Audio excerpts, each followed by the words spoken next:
Pontifex Jr. here with the Purity Network, and I'm going to show you how to make a basic thumbnail for your YouTube videos. So we're just using Paint. That's fine. Now the size for a thumbnail should be 1280 by 720. That's how you set it up with resize, but that's not going to matter right away because we are going to use a downloaded background that we got. It's high resolution, so it's like 6,000 by 2,000, something like that, something really big. We're just going to crop out a bit of it, so make sure it's bigger than 1280 by 720. You can see at the bottom there. Copy it, paste it. So now that's gotten bigger. I'm going to zoom out, but you should also take the time to resize it. I'm not going to do that because I'm going to be using it in Photoshop shortly, but you should definitely resize it back down or YouTube won't accept it. So now let's just add the text. You want the impact font, you want a large font size, you should probably make it bold if you're only using Paint. Text generally looks better if it's centered, so if you go down to a second line, make sure you space it out like that so that it looks nice. Now you can move it around, put it anywhere you want.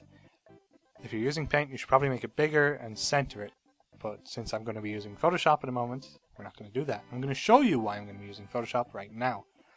So you know how oftentimes in a thumbnail you'll see a picture superimposed over the background?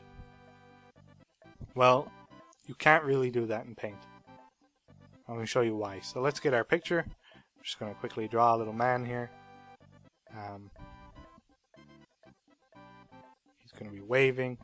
You know, this is your Call of Duty soldier. This is your picture of Pikachu. This is your creeper. This is whatever you want over your background.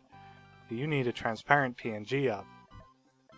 So let's just draw him out. And I'm going to show you why you should not really be using Paint if you're going to take this seriously. So let's color our little dude in. Another limitation of Paint is that the fill tool is not very accurate. So we'll zoom in. Let's just do it quick, get out of here, because this is just a demonstration anyway. So there we go, he's got a little red shirt, and that's fine, he's done. So Paint has a transparent selection which you can choose in the box there, which is supposed to make the background disappear, but it doesn't. Not when you're copying and pasting. So really there's no way in Paint to do this without having that ugly white bar.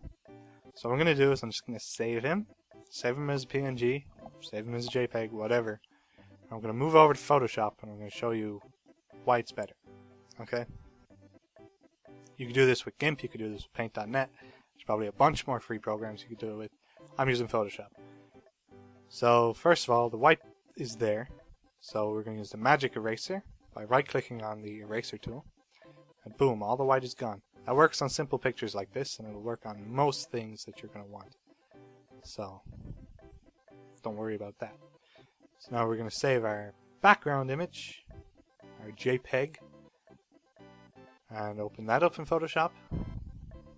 There it is. Boom. Okay. Now let's copy our little dude. Bring him over. He's very small. If we press Ctrl T, we can get the transform tool up and make him bigger. Because he's such a simple image, you won't lose much quality. On more complex images, you'll lose a lot of quality doing that. So try to save larger files. If we were going to do the text in Photoshop, and why not? You want impact. You want fairly big font size. I use 128. So let's pick impact. Usually have it bolded. There we go. Obviously this looks a bit rough because I'm just trying to layer it over the text that's already there. If you were doing this in Photoshop normally, you wouldn't have that text there. But even so, once we add the blending options, it's still going to look okay. So right click the layer, add a drop shadow, add a stroke. Now click on the stroke tab and raise it to 10 pixels. Doesn't look too bad. How to make a basic thumbnail. Now if you remember, when we copy and pasted in Paint, we went bigger than the thumbnail size. So we got to resize. And if you were still in Paint, I hope you did resize. So image size, don't constrain proportions. Photoshop does that automatically.